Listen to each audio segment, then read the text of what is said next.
confirmé. L'actualité sociale maintenant. La situation sociale, donc, il y a en France plus de 2 millions de travailleurs étrangers. Ils jouent un rôle important dans l'économie et bien souvent leurs conditions de vie sont particulièrement déplorables. Le secrétaire général de la CFDT, M. Descamps, en a traité ce matin dans une conférence de presse. Le problème de la situation des travailleurs étrangers en France est particulièrement sensible dans la région lyonnaise, une région qui est très industrialisée et où le préfet a dû prendre une décision tout récemment, une décision qui semble discriminatoire. Et nous avons jugé bon d'envoyer là-bas Pierre Champetier et Pierre Moscovici pour faire une enquête. En voici les résultats. Lyon, le plus fort pourcentage de travailleurs étrangers après Paris. 10% de la population du département, 140 000 émigrés, dont 50 000 Algériens. Ils viennent d'abord seuls, puis s'ils trouvent un logement, ils font venir leur famille. Or, depuis juin, ces familles, jugées trop nombreuses, n'ont plus le droit de s'installer dans certains quartiers. Le préfet a pris cette décision car la densité d'émigrés y était devenue trop importante. Des mesures de refoulement ont même été envisagées. J'ai reçu les doléances d'un nombre incroyable de familles.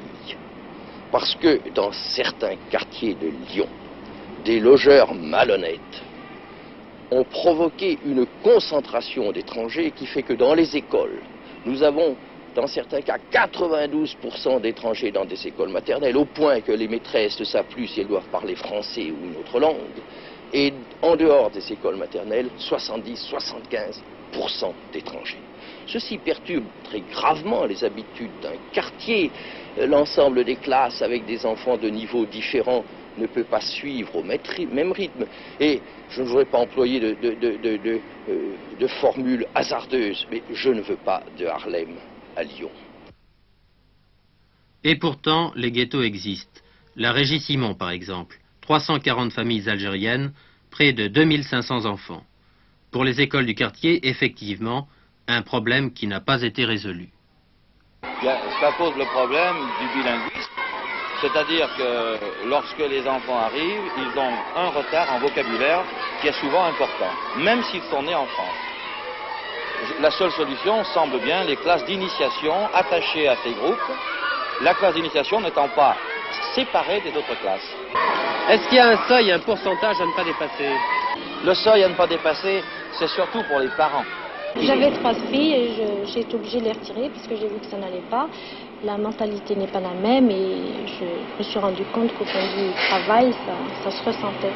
Je crois qu'il serait bon que ces enfants soient dans des écoles exprès pour eux. Les petits étrangers. Les petits étrangers et que nos enfants, même ma foi, ils ont leur école pour eux. Mais voilà. Ce serait un peu la ségrégation alors, comme en Amérique. Oui, mais ma foi, je crois qu'on va être obligé d'en arriver là.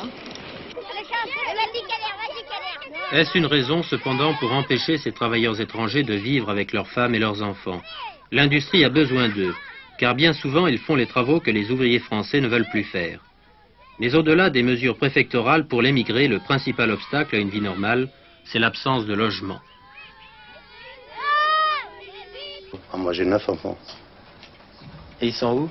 Ils sont en Algérie. Et vous pouvez pas les faire venir, pourquoi? Parce que j'arrive pas.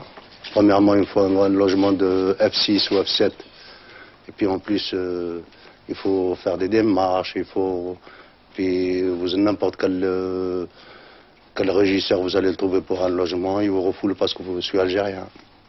Mais l'administration aussi vous fait des tracas pour... Ah non, l'administration, c'est-à-dire l'administration, vous savez bien comment que ça se pose le problème de l'administration.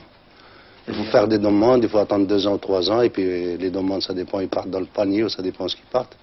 Ah, on est tous des célibataires, quoi. Soi-disant des célibataires parce que... C'est le divorce forcé. C'est le divorce forcé, quoi. Là, on est 17 dans la piole. Puis vous savez bien que c'est pas une vie, comme même ici, quoi. Étant donné que nos enfants, ils grandissent sans éducation, sans rien du tout, quoi. On peut pas éduquer nos enfants. Une femme tout seule, qu'est-ce qu'elle va faire là-bas? Il faut bien qu'ils restent quelque part, ils ne peuvent pas être rejetés totalement.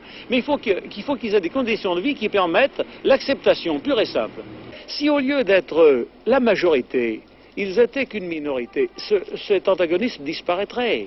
De même qu'ici, ces gens-là, si au lieu d'être tous groupés ensemble, étaient répartis au milieu de familles de chez nous, ils seraient acceptés. Puis ils seraient non seulement acceptés, mais aidés. Alors, il n'y a pas question de racisme, il n'y a pas question d'aimer, il y a question d'accepter les gens. Et on ne peut les accepter qu'en tant que ces gens-là ne vous posent pas de problème trop important. Je demande aux HLM départementaux, municipaux ou aux autres organismes de logement d'en prendre un certain nombre de façon à ce que cette population étrangère soit diluée dans notre population autochtone et qu'il n'y ait pas de heurts qui sont inévitables quand d'un côté les chiffres sont trop forts par rapport aux autres. Nous ne sommes peut-être pas racistes, mais en habitant à côté de ces gens-là, nous le devenons. Moi, je le deviens. D'ailleurs, venez ici un jour d'une fête algérienne, vous verrez les moutons qui se promènent. Monsieur, on se retrouve en Algérie. Vous voulez qu'on les aime, ces gars-là? Mais non, mais qui les aime? Le pape, s'il le veut, mais qui nous fout la paix avec ces gars-là, qui les embarque dans leur pays. Vous ne croyez pas que dans ces réactions de familles françaises, il n'y avait pas un certain racisme latent? Ce sont les circonstances et les excès qui créent le racisme. Il n'est pas habituel chez le Français. Vous le savez bien, le Français est l'homme le plus accueillant du monde.